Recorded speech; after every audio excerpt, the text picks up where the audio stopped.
संसद की कार्रवाई को चलते हुए 5वां दिन है आज, लेकिन सवाल वही खड़ा हो जाता है कि आखिरकार संसद की कार्रवाई कुल कितने घंटे चली और जो कार्रवाई चली है उसमें देश का पैसा किस तरीके से नुकसान पहुंचाया जा रहा है। विपक्ष क्या इन तमाम सवालों के जवाब देगा और जिम्मेदारी लेगा कि उसने जो कार्रवाई नहीं चलने दी है, देश का जो पैसा बर्बाद किया है, वो इसके लिए जिम्मेदार है।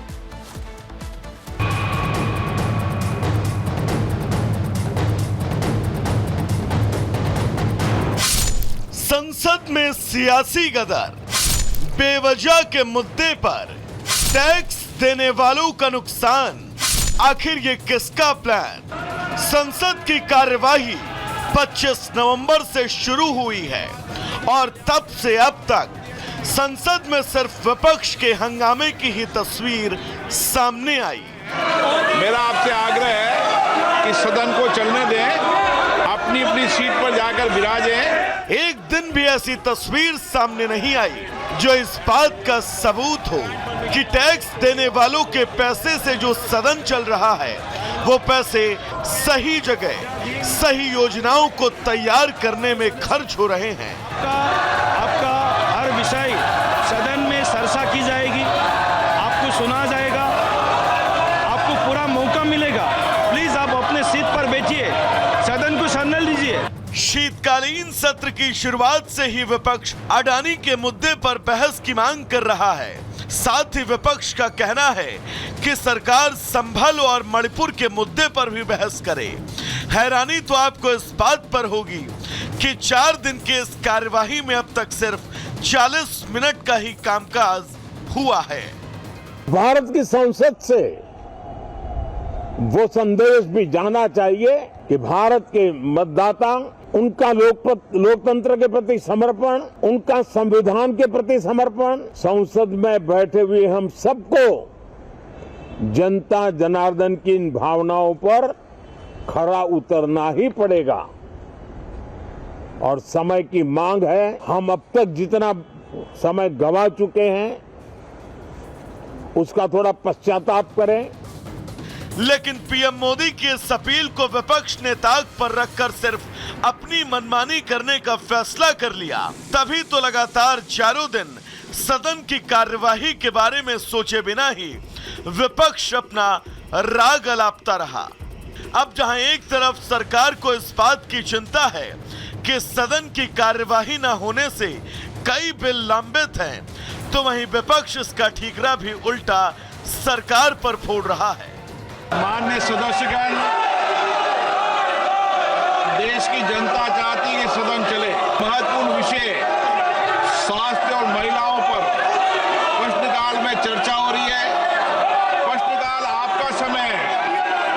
मैं आपसे आग्रह करता हूं कि प्रश्नकाल आपका समय है, सदन आपका है, सदन सबका है। 2 मिनट में एडजर्न होता तो उसको चलने दे, तो सरकार खुद ही एडजर्न करने लगा रही। 5 मिनट में एडजर्न, कभी सुने आप? इतने लोग वहां पर चुन के आए हैं, लोगों की अपेक्षा रहती है कुछ चर्चा हो और कुछ बातें निकले उनके लिए। उससे पहले ही हाउस एडजर्न होता है कि ये लोग डिस्टर्ब कर रहे हैं, बात नहीं करने दे रहे। तो ये उनकी गलती है, हमारी नहीं। सदन की कार्यवाही में रुकावट का हाल कैसा है, उसके लिए आपको 27 नवंबर की कार्यवाही की 2 तस्वीरें दिखाते हैं। आज सोमवार के दिन अब सदन में कितनी कार्यवाही हो पाती है और विपक्ष सरकार के काम को कितना चलने देता है, ये देखना दिलचस्प होगा। Bureau report, Republic Bharat. तो संसद की कार्यवाही चल नहीं पा रही है। शीतकालीन सत्र में कौन कौन से बिल पेश हो रहे हैं ये जरा जान लीजिए, क्योंकि काम तो हो नहीं पा रहा है, लेकिन क्या ये हो पाएगा, ये सवाल इसलिए जानकारी जरूरी है। कुल 16 बिल पेश होने हैं इस बार संसद की कार्यवाही के दौरान, इस सत्र के दौरान 11 पर चर्चा होनी है। 11 बिल ऐसे हैं जिन पर चर्चा की जरूरत है, चर्चा होगी। 5 को मंजूरी देनी है, उन्हें पास करना है। 1 नेशन 1 इलेक्शन अभी सूची का हिस्सा नहीं है। सरकार 1 नेशन 1 इलेक्शन बिल सत्र में लेकर आ सकती है। राज्यसभा में भारतीय वायुसेना विधेयक मंजूरी के लिए लंबित पड़ा हुआ है। इस पर भी चिंतन मंथन होना है क्योंकि ये बिल लंबित है मंजूरी के लिए। राज्यसभा में भारतीय वायुसेना विधेयक मंजूरी के लिए लंबित है। अब आप ये भी जान लीजिए कि मॉनसून सत्र का मौजूदा जो हाल है, मौजूदा जो स्थिति है वो दरअसल कैसी है। सत्र 22 जुलाई से 9 अगस्त तक चला।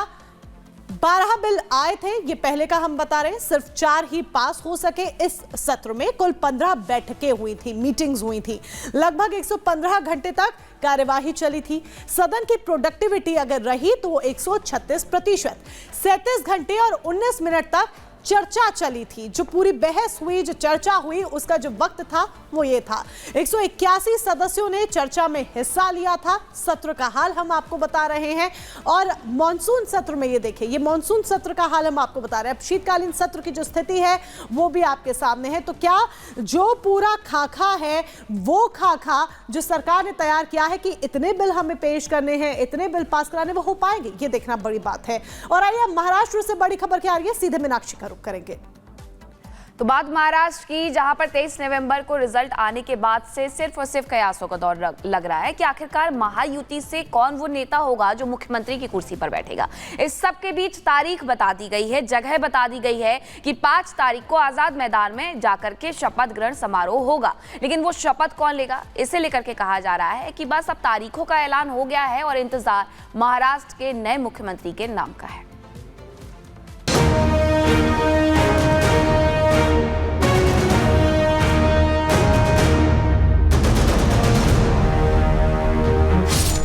मंच तैयार, शपथ का इंतजार, सीएम पर रार अब नहीं बरकरार।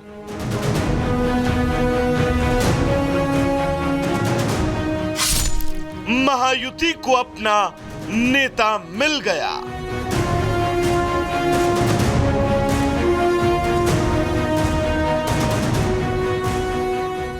बीजेपी ने ऐलान कर दिया है कि महाराष्ट्र में नई सरकार का शपथ ग्रहण समारोह 5 दिसंबर को आजाद मैदान में होगा।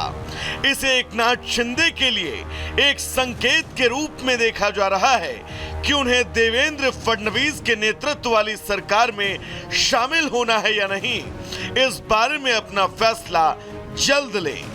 महाराष्ट्र बीजेपी प्रमुख चंद्रशेखर बावनकुले ने एक्स पर एक वीडियो पोस्ट कर कहा कि शपथ ग्रहण समारोह आजाद मैदान में होगा और पीएम मोदी इसमें शामिल होंगे।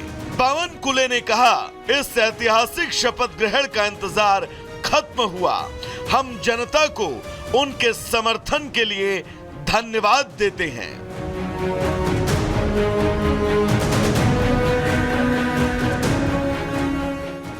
आपको बता दें कि ये घोषणा तब हुई जब 3 महायुति नेताओं कार्यवाहक सीएम एकनाथ शिंदे, देवेंद्र फडणवीस और अजित पवार की दिल्ली में गृह मंत्री अमित शाह से मुलाकात के बाद बातचीत रुक सी गई थी और कार्यवाहक सीएम शिंदे अपने पैतृक निवास सतारा चले गए थे।